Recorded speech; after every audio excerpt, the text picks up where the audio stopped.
I'm back home, and as you saw, I started reading one last stop. I started listening to the audiobook. I am about to start chapter 7, so I am almost 150 pages into this, and because this whole vlog thing, the theme of this whole thing is through the decades, and specifically decades in the 1900s. I want to say the 19th century, but that is the 1800s. Like in Sweden, we don't say something century, we just call it the 1900s. That's it. But the 20th century, the 1900s, I chose to read this for the decade 1970 because there is a girl in this called Jane who is disposed in time, and in her mind she is in the 70s. So she is living in the 1970s, and at the same time she is not in the 1970s. Like, this story takes place in the year 2020 actually, is what, like, I think they even mentioned 2020 like specific. So this is contemporary to us, and so this girl Jane is living in the 1970s, though it is no longer the 1970s, by almost 50 years. So it's been a while. So that's kind of like this whole thing. The other books I'm reading for this challenge is The Great Gatsby by F. Scott Fitzgerald for the 1920s. This is the story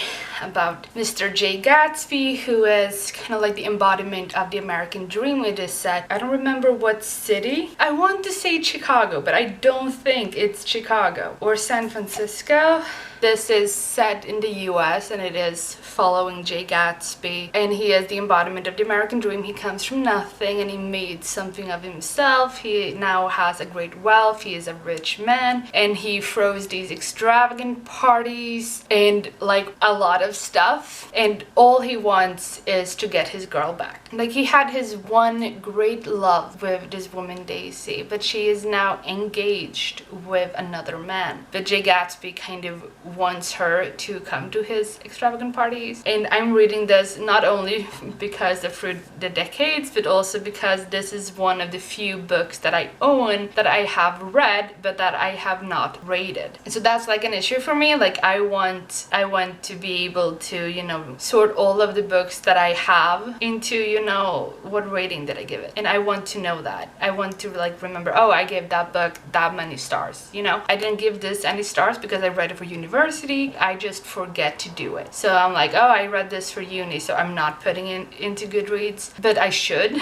Like, I am starting to get better at that, but that was something that I was not good at all when I read this book. So I have not rated this book, but I have read it, and it is fairly short, even though the print is really small. It will be fun to get back into this story. The next book is another book that I read for university, and it is The House on Mango Street by Sandra Cisneros. I really enjoyed this book. Like, I really enjoyed this. It's just a very quick read, super small, and contrary to The Great Gatsby, the print is bigger in this book. So this is small and big print, whereas The Great Gatsby is short but small print, you know, so opposites. This is the story about Esperanza, and she is a Latina growing up in a Hispanic neighborhood, and we're kind of following her journey into kind of growing up. And it also has like feminist elements in this, where Esperanza is kind of questioning, like, why do you like that guy when he treated you that way? And she kind of questions a lot of things that happens in the neighborhood, and the whole story is set around the house on Mango Street, which is the house where Esperanza and her family lives. And this is just a very, very nice and quick story. Like, you can just fly through it. Like, the majority of people that I know who have read it in one sitting. It just, like, the time just flew. The chapters are very short. They're kind of like vignettes, and she has, like, Sandra Cisneros has this kind of lyrical way of writing. The storytelling is kind of lyrical in that sense. I really enjoy her writing in this, but I am reading this for the 1990s because that's when this book was published. The fourth book I'm going to read was actually the book that I at first I was like, this is the book I'm gonna bring with me for my hike. I went to Norrberget, which is the northern city mountain where I live. Like, my city is between two mountains, Southern Mountain and Northern Mountain. They're literally called Söderberget and Norrberget. I don't know if you saw, but there is a shop. There are actually multiple places in that, like, on that place on the mountain that is specifically for or run by Sami. So there is like a Sami flag on one of the shops, and there is also on the mountain you can walk around, and there is a place on the mountain that is specifically for Sami meetings. It's a meeting place for the Sami, and when there is the Sami National Day, the Samis where I live, the Sami community here, meet on the Northern Mountain where I was. So because of the importance for the Sami, or because of the connections to the Sami on the Northern Mountain, I thought, hey, I could read Ædnan by Linnea Axelsson. This is a Sami story told entirely in verse. In this story, we're following a Sami family in the 1900s. So we start off at around like 1910, and then we follow them and all of the hate and the racism towards the Sami and everything that they had to struggle with and go through because of what was happening in society. And this is also following the time of race biology at its peak in Sweden, when people who are Sami were taken into these, like, a big like thing with, you know, residential schools. The Sami were taken to residential schools. They weren't allowed to wear normal clothing. They were forced to wear their traditional clothing. So that's like a big difference between residential schools in Sweden and residential schools in the Americas. From what I've heard in Canada and the US, residential schools, they weren't allowed to wear or say anything that had to do with being native. But in Sweden, the only way for Swedes at the time to differentiate between who was a real Swede and who was Sami was that all Samis had to wear traditional Sami clothing. And there is like a movie called Sami Blod that I absolutely recommend. Like, watch it. It has like English subtitles. It is extremely popular. It's created by Sami, and the stars are Sami, so like highly recommended. But this is the story about like the Sami, and that's why I wanted to read this on the mountain. But it is a chunker, and I felt like, but it's gonna be such a breeze to read through. Like, it's a novel in verse. But I was like, this is so big, I'm not gonna carry this with me on a hike. And that's kind of like, but like the smartest thing to do, I'm going on a hike, I'm gonna bring an audiobook. Like, but I'm really excited to read this. I am planning to use this in education. Like, that is another reason why I want to read this ASAP. It also won a big literary prize called Augustpriset, which is for our big literary figure August Strindberg, which maybe some of you have heard about. But this won that Swedish literature prize in 2018, and for an indigenous story to win a literary prize, like, that's fantastic in my opinion. Like, that's fantastic. More people should know about these kinds of things. I don't know if this is translated to English. I'm gonna look that up. So if anyone who do not understand Swedish, I will check if this has a translation in English. But I am excited to read this so I can learn more about their perspective. The last book I'm going to read for Thorugh the Decades is also a book I am not going to read in this vlog. And it is Confessions of a Math by Yukio Mishima. This is set during World War II, so in the 1940s. It is about a Japanese teenager in Imperial Japan during the war, and he is trying to figure out his place in the world, and he deals with his sexuality, and he's questioning a lot of things, and he's suppressing a lot of things. It is a modern classic, so it is a Penguin modern classic. It is based on his own life, which I find extremely exciting. It is a short book, and it has like relatively short chapters, and it's floppy. I love it. Don't play with your books. I'm sorry. So this is a book I'm going to read for Olympics of Fun. So this will be included in my vlog for Olympics of Fun. but I'm really excited to read this. I'm reading this for Olympics-a-thon as the prompt host country, and Japan is the host country for the Olympics this year. So I'm going to read this for Japan and for Through the Decades as 1940s. But it won't be included in this vlog. I will only read the other 4 books for this vlog. But this will be included in my Olympics-a-thon. So if you're interested in reading, if you're interested in hearing my thoughts and feelings about this book, check out that vlog when it comes up.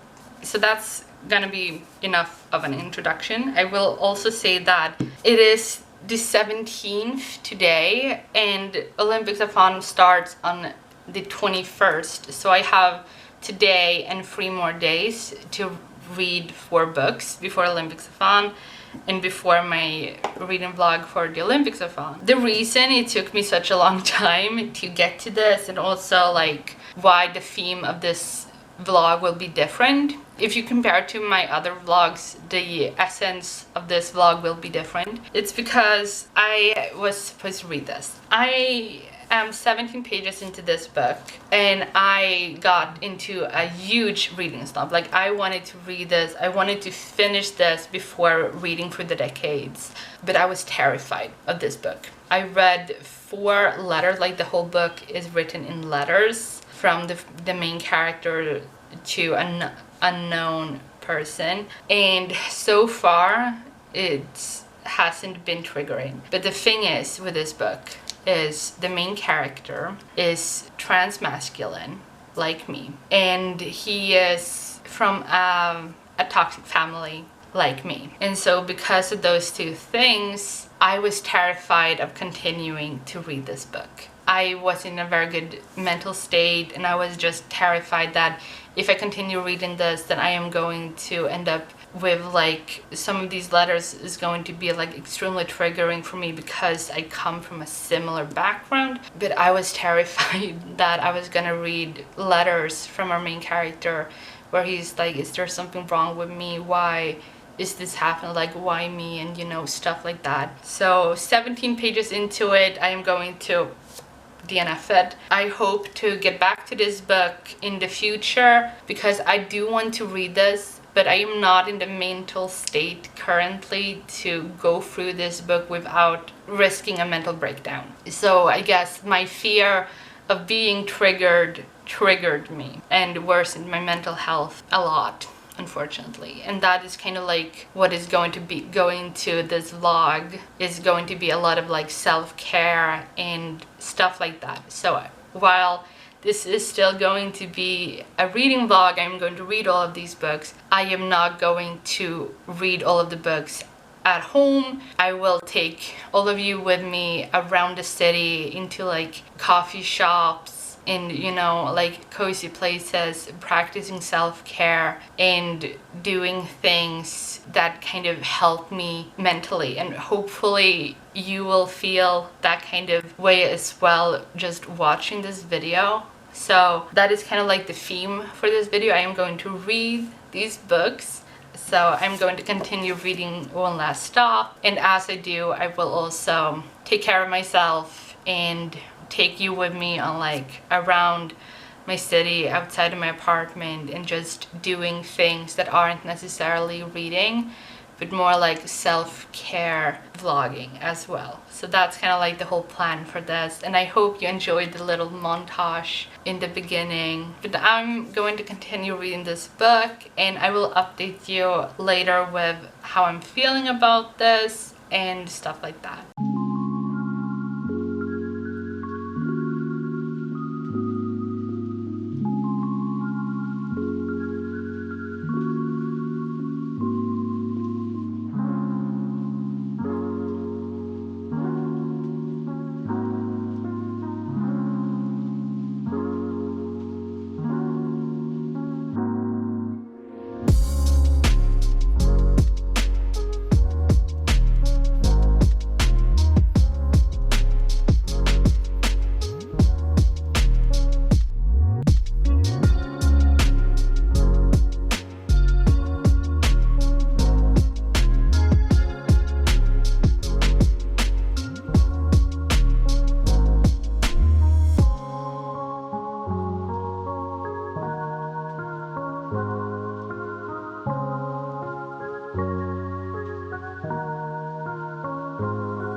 It's almost 10 in the evening.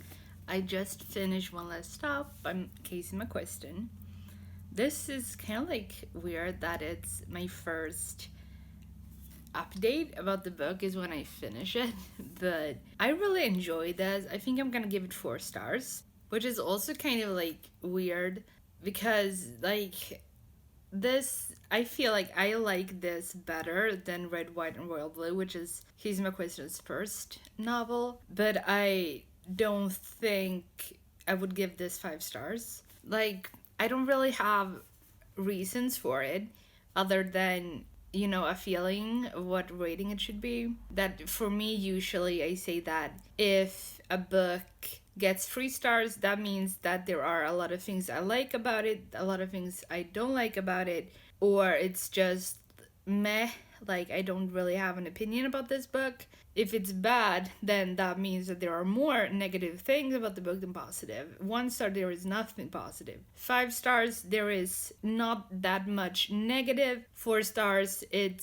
has more positive than negative, but it's not enough for it to be a 5 star. You know, like that's kind of how it goes in my head. Like those are the mental criteria that I go by, if you will. And so with this book, I really enjoy the characters. I think they're well established and I like that. A part of me felt like, how will I react to the supernatural thing? Because like supernatural elements to contemporary is either a hit or miss for me. You know, Sean David Hutchinson's first book, We Are the Ants. I love that book. It's absolutely fantastic. I gave it 5 stars. I absolutely loved it. And it is also a queer book that is contemporary. It is YA, and our main character in that book is abducted by aliens. So it has like a supernatural part. I think what worked for me in We Are the Ants is that I love aliens. I love space travel, anything science fiction, I love it. So I think that supernatural element in that book worked better for me. And also, aliens feel more plausible than time travel. And like, I understand the science of the time traveling aspect of this. I get it. I don't get it. And I think this book should have been longer. I feel like there are a lot of things in this that were resolved a little bit too fast. And that is something also like with, you know, TV shows that they try something. It completely backfires. They try the next thing. It completely backfires. And they have to do like trial and error 5 times before they actually succeed. And I feel like the resolution in this book was, it never felt like I was at the edge of my seat thinking, oh my god, what is gonna happen? How is this going to be solved? Because the way that it progressed, it felt kind of like, yeah, I get it, you know? So like all of those things, I feel like I don't want to spoil anything, that's why I'm being kind of vague. I think the romance in this was cute. Like I think the characters are great. The supportive characters are amazing. I love the friendship group. Like all of August's friends, love them. They're absolutely fantastic. The relationship between August and Jane, absolutely fantastic. I love Jane, I love August. But there are just a lot of conflicts that we are introduced to that aren't resolved within the book. And that kind of, like, I understand that it gives kind of an open ending, that anything can happen. But I'm not talking about the ending. I'm talking about, like, loose threads, kind of. That I feel unsatisfied, which is why I'm going to give it 4 stars and not 5. But I really enjoyed it, and I also love the fact that this cover is the lesbian flag. I am pretty sure they thought about the lesbian flag when they did this, and I enjoy it more than I enjoyed Red, White, and Royal Blue, which means that I have to reread that book and see, is it actually a 5 star or should I push it to a 4 star? Because like, how can I enjoy this book more and I'm not even considering giving this 5 stars when that book got 5 stars. Also, I know that the way I rated books in 2020 was, did I enjoy it? Yes, 5 stars. I am a lot more like critical today. Like, did I enjoy this? Yes. But how much did I enjoy it? Did I love it? Will these characters in this story, will it stay with me for weeks? No. Okay, then it's not a 5 star. Yes. Okay, then it's a 5 star. But back then in 2020, I really didn't care that much. I was like, do I enjoy it? Yes, 5 stars. And like my enjoyment of books has also, like, my understanding of what I enjoy in books has changed. Like, for a big while, I was like, this book was easy to get through. That means that I must have enjoyed it. So, but that is not the case. Like, just because a book is easy to get through doesn't mean that it was good. And that is something that I have learned for the past years. But anyways, I'm going to give this 4 stars. That is the first book done, and it is the longest in word count, not in page count, because that is going to be Ædnan.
Hi, it's 6:30 in the evening. I just finished The House on Mango Street by Sandra Cisneros.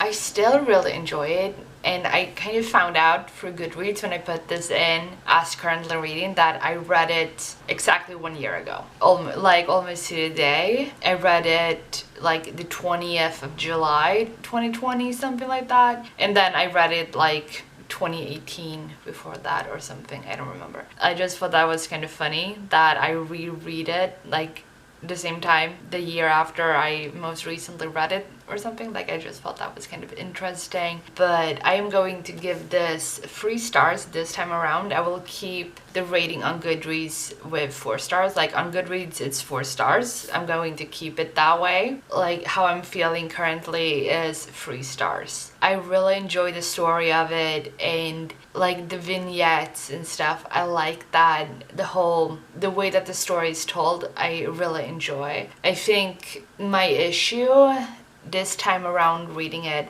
is that it's I kind of want there to be a clearer thread between the vignettes. Like in some parts, the chapters after, like 5 chapters in a row, is about a certain thing or a certain person.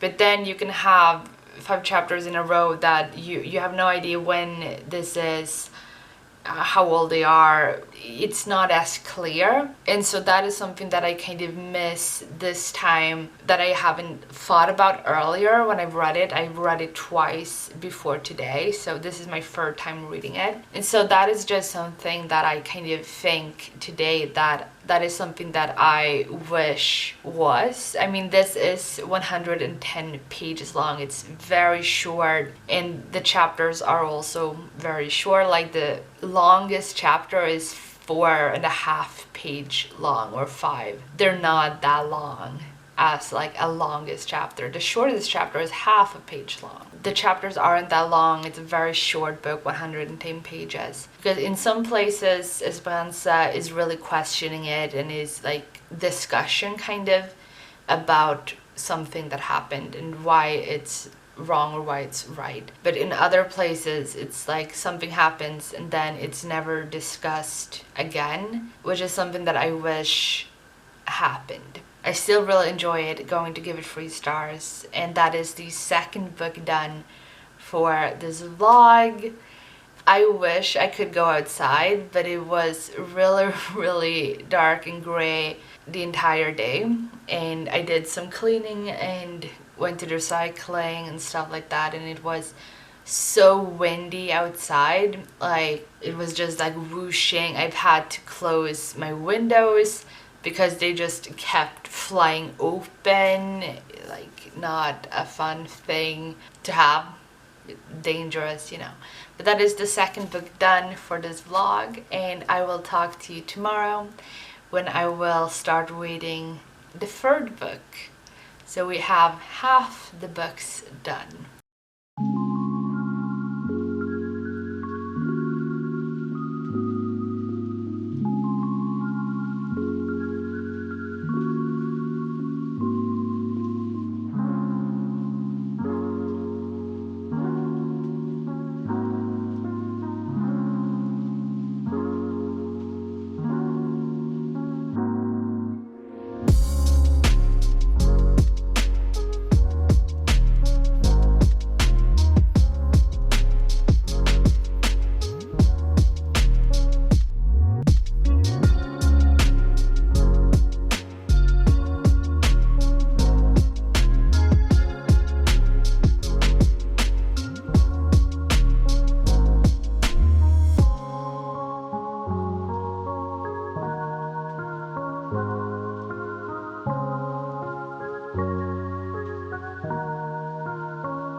Tänk om jag inte bara lyssnat när moster Ella pratade om lappen som en primitiv människa som ingenting visste om den stora världen. Tänk om jag istället hade frågat henne varför hon sa så. Jag försöker prata med en ung man. Jag vill se att han ser ut som min Per. Per som bara ligger ute längs vägarna hela tiden med sin lastbil. Men jag kan så lite engelska. Sen sitter jag länge och söker efter tecken på dröm, fantasi och lugn i hans ansikte. Tycker mig upptäcka spår av våld, men jag vet inte. Och så tycker jag mig se något bekant från mitt eget liv i Bibbis höga, förslutna, hårda ansikte som sitter där mitt emot mig som en mörk sköld, också kring hennes hjärta.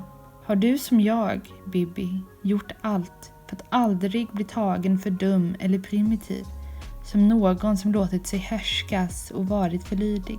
Dörren öppnas igen och det kommer in en kusin till Bibi som sätter sig vid bordet. De pratar en så vacker samiska. Det är samma dialekt som vi hade hemma på vår backe. Språket som fortfarande fanns när vi började skolan. Jonne och jag. Är jag då så dum att jag inte klarar att hålla mitt eget språk levande? Jag bara lät det försvinna. Fördrivas från mina barn. Så att Sandra nu låter som en bok helt utan dialekt när hon i vuxen ålder försöker lära sig samiska med sina barn. Inte ett ljud får jag fram alla de gånger hon säger svara mig på samiska mamma. Och jag vill berätta allting för den där unga mannen som sitter vid bordet intill Bibi med sin kaffekopp och kanelbulle. Men jag kan bara le och han ler tillbaka, nickar menande och höjer koppen. Vet han om att jag sitter och lyssnar på hans språk mellan orden som bara är ljud för mig och som jag inte förstår? Anar jag något han lämnat? Något han har förlorat och som han inte vill mista? Kommer han också att få ett barn här någon gång? Vilket språk ska hans barnbarn få prata? Vilka fåglar och träd kommer de att lära sig namnen på? Och vad ska de sjunga för sånger? Om solen och vinden, kriget och männen, fattig och rik. Hi, I just finished Ædnan. I will give this 4 stars. Really enjoyed it. It is in a lot of ways not at all what I expected. I thought it would be kind of linear, you know, that we start off, like a lot of generational stories start off with the person that is like first historically and then that person's child and that person's child, you know? But this doesn't do that. It skips like between. The beginning of this book was kind of linear. A lot of it was between 1910 and like 1920. So a large portion of the beginning of the book was at that time, which is also why I count this as not the 1910s. But it also skips between like the 1960s, the 2000s, the 2010s. You know, like it skips between a lot before every, like on the chapter page, the chapter title page, there is like at the bottom it says where you are, when it is, like what year, and then what person, where, like whose perspective is this, you know? And I thought it was very interesting to see kind of the whole thing with being Sami. It wasn't as much, I thought that residential schools and the whole race biology thing that happened in like the 1920s would play a bigger part in this book, which it didn't. It was mentioned, but it's never, you know, fully discussed. It's not like discussed at length. Instead, what the book does is it shows these different perspectives on being Sami and being in Sweden and what they have to do with the reindeers. And if you're not a Sami who takes care of reindeers, then you're not Sami enough. And that is, the Swedish state did that. Like they tried to group the Sami into boxes, and so they had Sami equals people who take care of reindeers. If you're a Sami and you didn't take care of reindeers, you're not Sami. Like that was the Swedish state that decided who was Sami and who wasn't, you know? And I thought that was very interesting and very well done in this book. That whole discussion about what the Swedish people and the Swedish state and Swedish companies did in the northern half of Sweden, which is Sápmi, and what the Sami has gone through for generations because of what Swedes and the Swedish state has done. And I think also with the whole generational aspect of this book is extremely interesting, because what it is to be Sami is so different for each of these individuals that we follow. Like in the beginning, in the 1910s, when the Sami are forced to move somewhere else, they were forced to go south and take the reindeers south with them, not like to the southern half of Sweden, but like the southern half of the northern half. And then we have like the next generation, the children who went to the residential schools and who were not treated very well for the sake of race biology. And there is also a case in this that, like, there were references in this book to the things that have happened, which I thought was very interesting. That, like, there is a character who talks about being at that kind of school where a lot of Samis were, and the Sami kids had to be photographed standing outside the school naked. And the reason for that was like the priests and the nuns and the people working at that school, the teachers, they were like, you have to, because it's Swedish law and we're not gonna break the Swedish law. And the whole thing was that it was some race biology scientist who just decided that photograph all Sami children in the nude for science. The children never saw the pictures. They didn't even know what the pictures would be for. All they knew was that it was that they had to because Swedish law. And I have learned a lot from this book, just like a lot of small things, like small details. And I thought it was very interesting to see all of this from their perspective. And this is just one Sami family. It's not representing all the Samis in Sweden. But I still thought it was very interesting to see different people in this family and what being Sami meant to them. That we have this third generation woman who is like, third generation, I mean that she is the third in the generation lines that we follow in the book, that we follow her grandmother and her mother and then herself. And like other on these generation lines. Anyways, we follow her and she just kind of, as an adult, she's learning Sami and she is teaching her children Sami as well, while her mom stopped speaking Sami. Like she just stopped because being Sami was shameful, and like it was very interesting to see that generational gap that the Sami have and that they go through, and that I am well aware of, that they are still struggling with. The whole thing that in the 1920s, in like that time period, 1920s to 1950s, I think like a big chunk of the 1900s, being Sami was shameful and derogatory words for it was the main word that you used, and just being Sami wasn't good. It was not a good thing to be. And so if you were Sami, you stopped being Sami because Sami equals stupid and primitive, and you don't want to be stupid or primitive, so you decide like, I'm not going to be Sami anymore. It was very, emotional to read about like all these different characters and how in their own personal journeys and relations with being Sami, like with that identity and the things that they go through and the things like the comments that they hear from people around them and stuff like that. Like it was very interesting, and I highly recommend it to everyone who speaks Swedish, because it's only available in Swedish. And if you can't speak Swedish, that means that you in some way are connected to Sweden, either by interest or because you live here or because you are Swedish. You should read this. I'm giving it 4 stars. Have these huge 760 pages or something. Like it's a big book. But I have now completed the 3rd out of 4 books for this readathon, and I only have tomorrow. I have all of tomorrow to do The Great Gatsby. So I am going to talk to all of you tomorrow as I am reading that book.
Hi, so it's just around 7 in the evening and I have finished The Great Gatsby.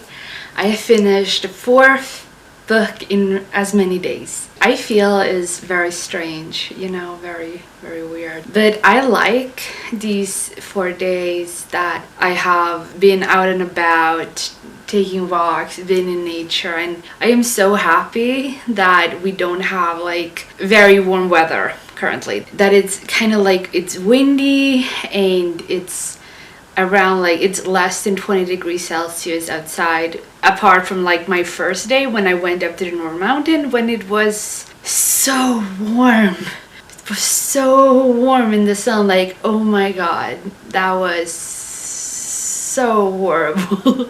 I love that whole walk, and I feel like I served like this whole idea with this to read these 4 books and take care of my mental health, like the whole self-care thing. I really love that, and I feel like, I don't know if you noticed, but I feel a lot better. And when I took my walk this morning, I was like, oh my god, I love the world. I love these trees, and like, what are they called? The seagulls. I love them, like how they were flying around so wild, so free. Like I loved it. And that just made me realize like, oh my god, I actually from going where like a very negative headspace when I wasn't feeling very well to feeling happy.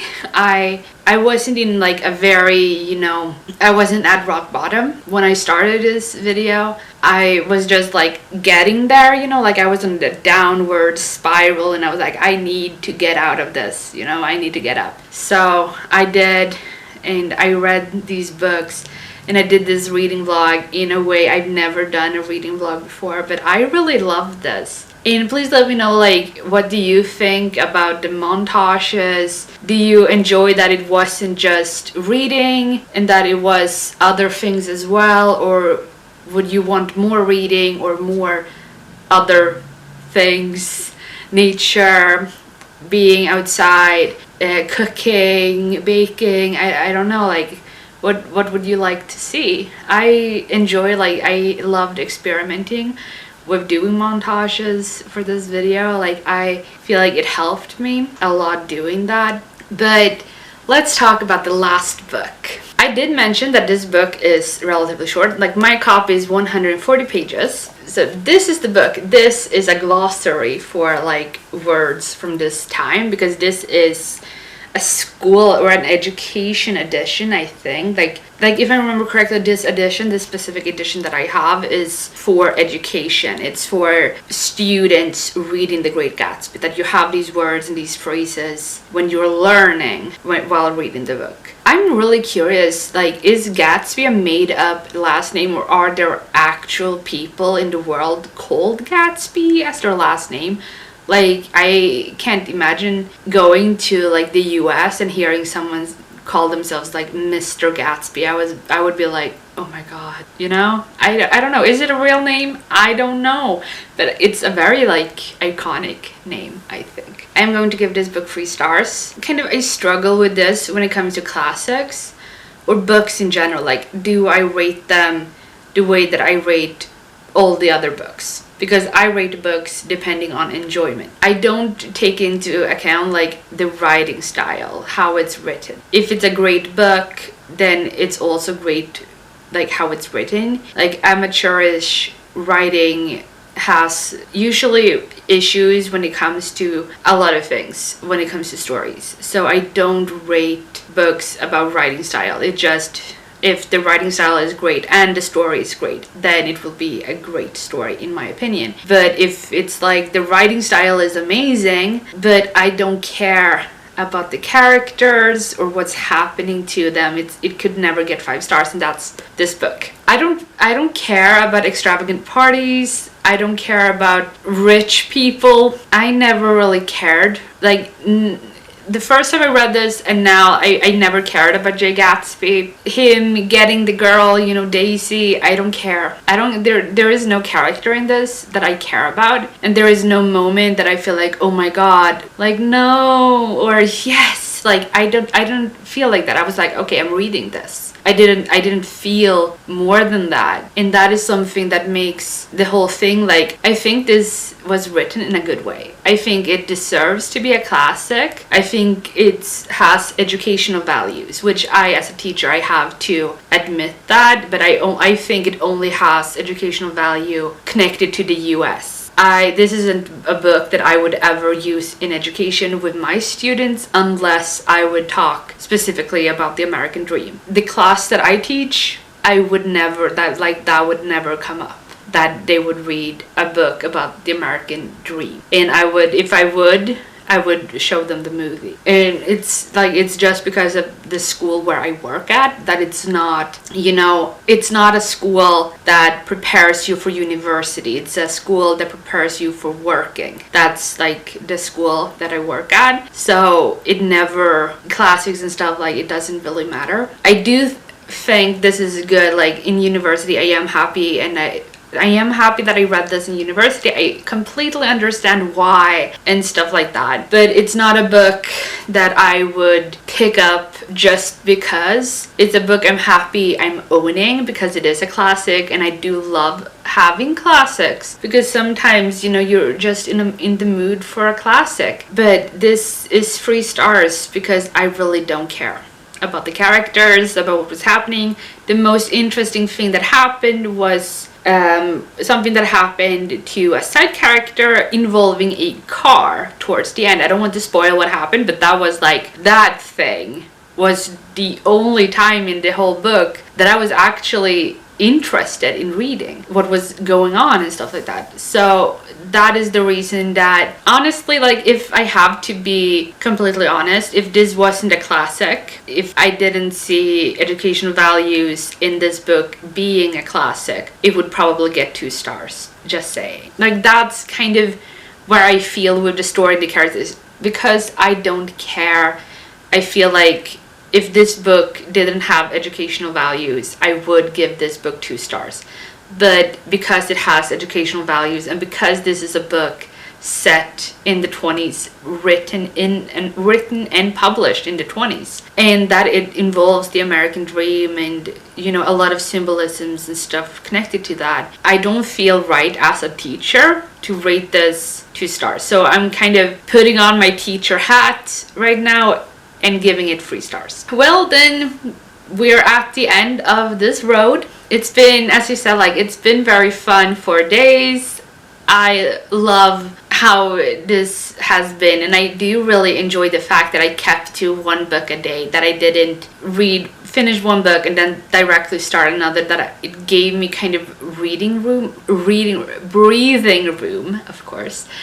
So that was also very nice to have that. And please let me know what you thought about, like, the whole montage thing. Is that something that you would love to see more of in, like, my future vlogs? Or do you prefer, like, no, stick to books, you know? Like, my previous reading vlogs have been mainly book focused. Is that something that you prefer, or do you want the aesthetic things, like me showing nature, me taking you out for my walks, and like showing my cats playing, showing you what I'm making for myself, or like my small treats for myself and stuff like that? Is that something that you're interested in seeing or anything? Please let me know. And if you enjoyed this video, please leave a like and subscribe if you haven't, and I will see you next time. Good reading. Bye.